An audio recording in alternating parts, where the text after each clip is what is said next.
Good afternoon. This is Akashvani. I am Valsa Williams with the Midday News.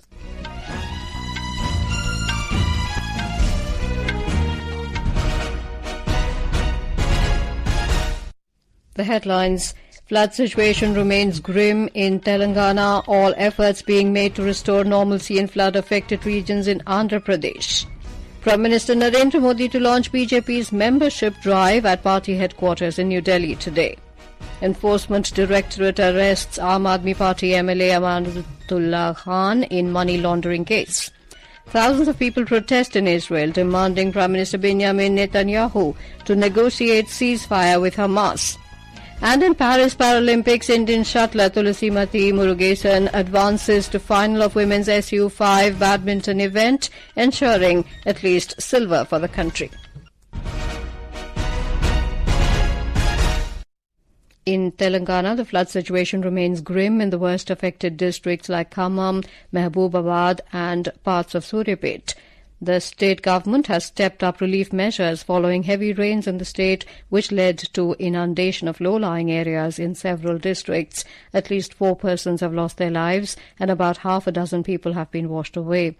Chief Minister A. Revanth Reddy, who reviewed the situation, has directed senior officials to implement relief measures on a war footing and remain vigilant in areas where heavy rains are forecast. He asked them to set up a system at the Command Control Centre to handle the emergency situation and provide training to 8 police battalions on par with the NDRF for emergency services during heavy rains. He also announced an ex gratia payment of 5 lakh rupees to the families of those who died in rain-related incidents. He mentioned that compensation for the loss of cattle, goats and sheep will be increased. The state government will submit a comprehensive report on flood damage to the centre. The Chief Minister also declared immediate assistance of 5 crore rupees to the worst-hit districts of Khammam, Bhadradri, Kottagudam, Mehboobabaad and Suryapet.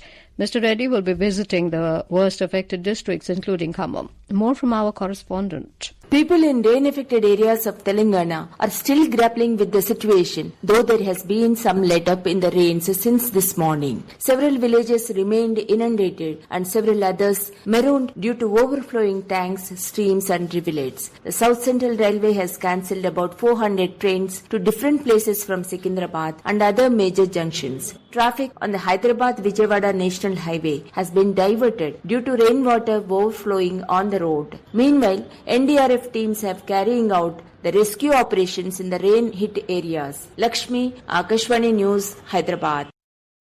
In Andhra Pradesh, the state and central governments are making all efforts to restore normalcy in the flood-affected regions. A team of 126 NDRF personnel equipped with 40 power boats and 4 helicopters arrived in Vijayawada this morning to undertake relief measures. The flood situation in NTR, Krishna and Guntur districts is being closely monitored by Chief Minister N. Chandrababu Naidu. He stayed in the flood-affected areas of Vijayawada and personally oversaw the situation and relief efforts. He visited several severely impacted regions to assess the extent of flooding. Our correspondent has more details.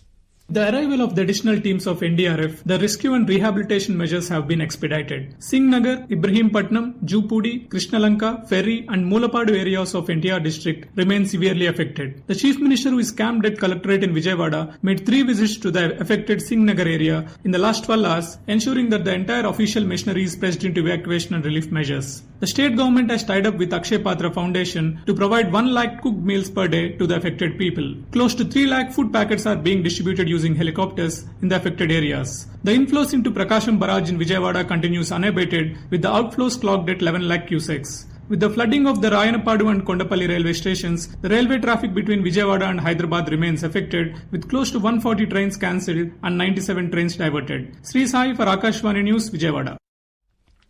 Prime Minister Narendra Modi will launch the BJP's membership drive this afternoon at the party headquarters in New Delhi. The drive will focus on enrolling new members and renewing the existing members of the party. Mr. Modi will receive the certificate for the renewal of his membership from Party President JP Nadda. The drive will be held in phases from today till November the 10th. The first phase of this membership drive will conclude on the 25th of this month. Our correspondent reports that the BJP has set a target of enrolling at least 10 crore new members as part of its membership drive across the country, except in the poll-bound states and UTs. Ahead of the formal launch of the drive, former Janata Party leaders Devendra Singh Babli and Sunil Sangwan joined the BJP at the party headquarters today. They were inducted in the presence of BJP National General Secretary Arun Singh. The JJP is a Haryana-based political party led by former Deputy Chief Minister Dushyant Chautala. Prime Minister Narendra Modi will embark on a 3-day visit to Brunei and Singapore tomorrow. Briefing the media in New Delhi today, Secretary East Jaideep Mazumdar said the Prime Minister will visit Brunei on September the 3rd and 4th at the invitation of Brunei's Sultan Haji Hassan Al Bolkiah. He said this will be the first ever bilateral visit by an Indian Prime Minister to Brunei. The visit coincides with the 40th anniversary of the establishment of diplomatic ties between India and Brunei. Secretary East Mazumdar mentioned that during the visit, Prime Minister Modi will engage in bilateral discussions on all aspects of bilateral relations and cooperation with Brunei and explore new areas of collaboration. During the visit, Prime Minister will engage in bilateral discussions on all aspects of our bilateral relations and cooperation with Brunei, and also explore new areas for cooperation. As you know, we share a very warm and friendly relationship with Brunei, and our engagements cover multiple areas such as defense, trade and investment, energy, space technology, health, capacity building, culture, and vibrant people-to-people exchanges. Mr. Mazumdar mentioned that Sultan Haji Hassan Al Bolkiah paid state visits to India in 1992 and 2008 and also attended the ASEAN-India commemorative summits in 2012 and 2018. He emphasized that Brunei is an important partner in India's Act East policy and its vision for the Indo-Pacific. He added that India has received valuable support from Brunei in its space program and that defense is another important pillar of bilateral cooperation. Secretary East informed that on the second leg of his tour, the Prime Minister will visit Singapore on September the 4th and 5th at the invitation of his counterpart Lawrence Wong. Mr. Mazumdar mentioned that Prime Minister Modi is visiting Singapore after nearly 6 years. He said this is an opportune moment to set the stage for the next phase of the India-Singapore relationship. From the point of trade and investment also, the Prime Minister's visit to Singapore is very significant. Singapore is India's largest trade partner in ASEAN. Singapore is India's 6th largest trade partner worldwide and the largest source of FDI during the last financial year. Investments have also been very large. Since 2000 till now, we have had cumulative FDI of about $160 billion US. Mr. Mazumdar said India has robust defence cooperation with Singapore and trade and investment flows have shown steady growth. Singapore is India's largest trade partner in the ASEAN and a leading source of foreign direct investment. Aadmi Party MLA Amanatullah Khan was arrested today by the Enforcement Directorate in connection with alleged irregularities in appointments to the Delhi Waqf Board and the leasing of its properties, amounting to around 100 crore rupees. Earlier in the morning, the agency's team reached the residence of the AAP MLA in the national capital to question him. The AAP has criticised the ED's move. Talking to the media, party leader Sanjay Singh alleged that even though the ED is being repeatedly cautioned by the Supreme Court not to conduct investigations with malice, the agency's only aim is to keep people in jail. On the other hand, the BJP has said this is not a new case against Mr. Khan and that this investigation was already ongoing. In Jammu and Kashmir, an army personnel was killed after terrorists attacked the Sunjwan army camp in Jammu today. It was a standoff attack and it appears that a sniper may have been used. A massive manhunt has been launched in the area, especially in the tall buildings, to track down the attackers. Drones are being used for aerial surveillance and more reinforcements have been rushed to the area. Jammu has already been on high alert in the wake of a spate of attacks by terrorists on the army. This is Akashvani giving you the news. For quick news updates round the clock, follow us on our X handle at AIR News Alerts. The Supreme Court today constituted a committee headed by former Punjab and Haryana High Court Judge Justice Nawab Singh to amicably resolve the grievances of protesting farmers at the Shambhu border. A bench comprising Justices Suryakant and Ujjal Bhuiyan directed the committee to hold its first meeting within a week. The apex court said the farmers' issues should not be politicized and should be considered by the committee in a phased manner. The top court also stated that farmers will be at liberty to shift their peaceful agitations to alternative sites. The court was hearing the Haryana government's plea challenging the High Court's order asking it to remove within a week the barricades erected at the Shambhu border near Ambala, where protesting farmers have been camping since February the 13th.